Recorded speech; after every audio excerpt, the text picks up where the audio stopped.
ಆ ಏರಿಯಾದ ಜನ ಶಾಂತಿಯುತವಾಗಿ ಓಂ ಶಕ್ತಿ ಮಾಲೆ ಧರಿಸಿ ಮೆರವಣಿಗೆ ಹೊರಟಿದ್ರು. ಆದರೆ ಸಡನ್ ಆಗಿ ಕಾಂಪೌಂಡ್ ಆಚೆಯಿಂದ ತೂರಿ ಬಂದ ಕಲ್ಲುಗಳು ಮಾಲಾಧಾರಿ ಯುವತಿಯ ತಲೆ ಒಡೆದಿತ್ತು. ಹೀಗೆ ಯುವತಿಗೆ ಕಲ್ಲೆಸೆದು ಕಿಡಿಗೇಡಿ ಕೃತ್ಯ ಎಸಗಿದ್ದ 3 ಅಪ್ರಾಪ್ತರನ್ನ ಪೊಲೀಸರು ಪತ್ತೆ ಹಚ್ಚಿದ್ದಾರೆ. ಈ ಕುರಿತ ಕಂಪ್ಲೀಟ್ ಸ್ಟೋರಿ ಇಲ್ಲಿದೆ, ನೋಡ್ಕೊಂಡು ಬನ್ನಿ.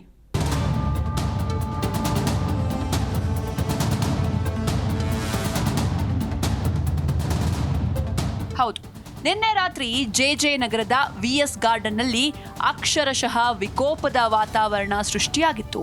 ಹೆಜ್ಜೆ ಹೆಜ್ಜೆಗೂ ಪೊಲೀಸ್ ಸರ್ಪಗಾವಲು, ಪೊಲೀಸ್ ವಾಹನಗಳ ಸೈರನ್ ಮೊಳಗತೊಡಗಿತ್ತು. ಈ ಅವಾಂತರಕ್ಕೆಲ್ಲ ಮೂಲ ಕಾರಣ 3 ಅಪ್ರಾಪ್ತರು ಎಸೆದಿದ್ದ ಆ ಒಂದು ಕಲ್ಲು. ನಿನ್ನೆ ರಾತ್ರಿ 8 ಗಂಟೆಯ ಸಮಯದಲ್ಲಿ ವಿಎಸ್ ಗಾರ್ಡನ್ನಲ್ಲಿ ಓಂ ಶಕ್ತಿ ಮಾಲಾಧಾರಿಗಳು ಮೆರವಣಿಗೆ ಹೊರಟಿದ್ರು.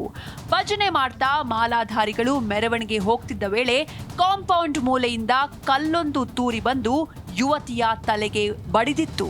3-4 ಮಂದಿ ಕಿಡಿಗೇಡಿಗಳು ಕಲ್ಲು ತೂರಿದ್ದು, ಇದರಿಂದ ಯುವತಿಯ ತಲೆಗೆ ಗಂಭೀರ ಗಾಯಗಳು ಕೂಡ ಆಗಿತ್ತು. ಘಟನೆ ಬಗ್ಗೆ ಆಕ್ರೋಶಗೊಂಡ ಸ್ಥಳೀಯರು ಠಾಣೆ ಬಳಿ ಜಮಾಯಿಸಿ ಪ್ರತಿಭಟನೆ ನಡೆಸಿದ್ರು.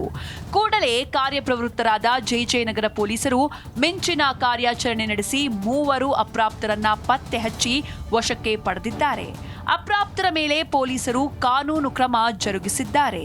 ಇನ್ನು ಓಂ ಶಕ್ತಿ ಮಾಲಾಧಾರಿಗಳ ಮೇಲೆ ಕಲ್ಲು ಎಸೆದ ವಿಚಾರ ತಿಳಿದು ಹಿಂದೂ ಪರ ಹೋರಾಟಗಾರರು ಠಾಣೆ ಬಳಿ ದೌಡಾಯಿಸಿ ಆಕ್ರೋಶ ವ್ಯಕ್ತಪಡಿಸಿದ್ರು.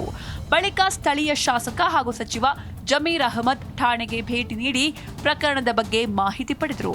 ವಿಚಾರ ತಿಳಿದು ಬಿಜೆಪಿ ನಾಯಕರು ಕೂಡ ಜೆಜೆ ನಗರಕ್ಕೆ ದೌಡಾಯಿಸಿ ಯುವತಿಗೆ ಧೈರ್ಯ ಹೇಳಿದ್ರು. ಕಾಂಗ್ರೆಸ್ ಸರ್ಕಾರದ ವಿರುದ್ಧ ಕಿಡಿಕಾರಿದ್ರು. ಅಲ್ಲದೆ ಬಂಧಿತರ ವಿರುದ್ಧ ಕಠಿಣ ಕ್ರಮಕ್ಕೆ ಒತ್ತಾಯಿಸಿದ್ರು. ಓಂ ಶಕ್ತಿ ಇಡೀ ಕರ್ನಾಟಕದಿಂದ ಲಕ್ಷಾಂತರ ಜನ ಓಂ ಶಕ್ತಿ ದೇವಸ್ಥಾನಕ್ಕೆ ಹೋಗ್ತಾರೆ. ಅದೇ ರೀತಿ ಇಲ್ಲಿ ಚಾಮರಾಜಪೇಟೆಯಲ್ಲೂ ಕೂಡ ಸಾವಿರಾರು ಜನ ಪ್ರತಿನಿತ್ಯ ಪೂಜೆ ಮಾಡ್ತಾರೆ. ಆಮೇಲೆ ಕೊನೆಯ ದಿನ ಯಾವ ರೀತಿ ಅಯ್ಯಪ್ಪ ಮಾಲೆಗೆ ಹೋಗ್ತಾರೆ, ಅದೇ ರೀತಿ ಓಂ ಶಕ್ತಿ ದೇವಸ್ಥಾನಕ್ಕೆ ಹೋಗ್ತಾರೆ. ನಾನು ಕೂಡ ಓಂ ಶಕ್ತಿ ದೇವಸ್ಥಾನಕ್ಕೆ ಹೋಗಿ ಬಂದಿದ್ದೆ, ಮೇಲ್ಮರತ್ತು. ಆದರೆ ಇಲ್ಲಿ ಇವತ್ತು ಜೆಜೆ ನಗರದಲ್ಲಿ ಒಂದು ರೀತಿ ಈ ಗೂಂಡಾಗಳು, ಈಗ ಅರೆಸ್ಟ್ ಆಗಿರೋರು 3 ಜನ ಮುಸ್ಲಿಂ ಹುಡುಗರು, 3 ಜನನೂ ಮುಸ್ಲಿಂ ಹುಡುಗರು.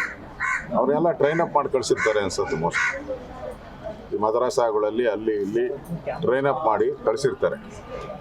ಪಾಪ ಅವರಷ್ಟಿಗೆ ಅವರೇನು ಗಲಾಟೆನೂ ಮಾಡಿಲ್ಲ, ಏನೂ ಇಲ್ಲ. ದೇವಸ್ಥಾನಕ್ಕೆ ಹೋಗಿ ಬರ್ತಾ ಇದ್ದವಾಗ ರಥ ತಗೊಂಡ್ಬರ್ತಾ ಹೊಂದಿರೋದು ಪ್ರತಿ ವರ್ಷನೂ ಇದೇ ಥರ ಆಗ್ತಾ ಇದೆ ಅಂತ ಹೇಳ್ತಾ ಇದ್ದಾರೆ. ಇನ್ನು ಓಂ ಶಕ್ತಿ ಮಾಲಾಧಾರಿಗಳ ಮೇಲಿನ ಕಲ್ಲೆಸೆತದಿಂದ ಇಡೀ ಏರಿಯಾದಲ್ಲಿ ಬಿಗುವಿನ ವಾತಾವರಣ ಉಂಟಾಗಿತ್ತು. ಪಶ್ಚಿಮ ವಿಭಾಗ ಪೊಲೀಸರು ಬೀಟ್ ಹೆಚ್ಚಿಸಿ ಭದ್ರತೆ ಕೈಗೊಂಡಿದ್ರು.